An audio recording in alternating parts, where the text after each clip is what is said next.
చాలా మంది నిద్ర లేవగానే ఏమీ తాగకుండానే వాకింగ్‌కు వెళ్తుంటారు. రాత్రంతా నిద్రపోవడం వల్ల ఉదయం సమయానికి మన శరీరం సహజంగానే కొంత డీహైడ్రేషన్‌కు గురవుతూ ఉంటుంది. ఈ స్థితిలో నీళ్లు తాగకుండా నడిస్తే కండరాల తిమ్మిర్లు, తల తిరగడం, తీవ్రమైన అలసట వస్తుంది. వాకింగ్‌కు వెళ్ళడానికి 15-20 నిమిషాల ముందే కనీసం ఒక గ్లాసు గోరువెచ్చని నీటిని తాగడం అలవాటు చేసుకోండి. నేరుగా నడక మొదలుపెట్టడం వల్ల కీళ్లు, కండరాలపై అదనపు ఒత్తిడి పడుతుంది. ముఖ్యంగా చలికాలంలో కండరాలు బిగుతుగా ఉంటాయి. వార్మప్ చేయకుండా నడిస్తే గాయాలయ్యే ప్రమాదం ఉంది. నడక ప్రారంభించే ముందు 2-5 నిమిషాల పాటు చేతులు, కాళ్ళు, మెడను నెమ్మదిగా తిప్పుతూ తేలికపాటి సాగతీత వ్యాయామాలు చేయండి. తక్షణ శక్తి కోసం చాలామంది నడకకు ముందు కాఫీ తాగుతూ ఉంటారు. ఖాళీ కడుపుతో కెఫెన్ తీసుకోవడం వల్ల అసిడిటీ, గుండెల్లో మంట, ఆందోళన వంటి సమస్యలు వస్తూ ఉంటాయి. ఒకవేళ మీకు ఏదైనా తీసుకోవాలనిపిస్తే ఒక అరటిపండు లేదా చిన్న అల్పాహారం తీసుకున్న తర్వాత కాఫీ తాగడం మంచిదే.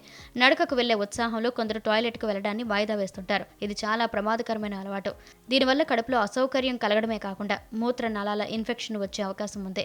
ఇంటి నుండి బయలుదేరే ముందే మీ ఉదయం పనులను పూర్తి చేసుకుంటే నడక హాయిగా సాగుతుంది.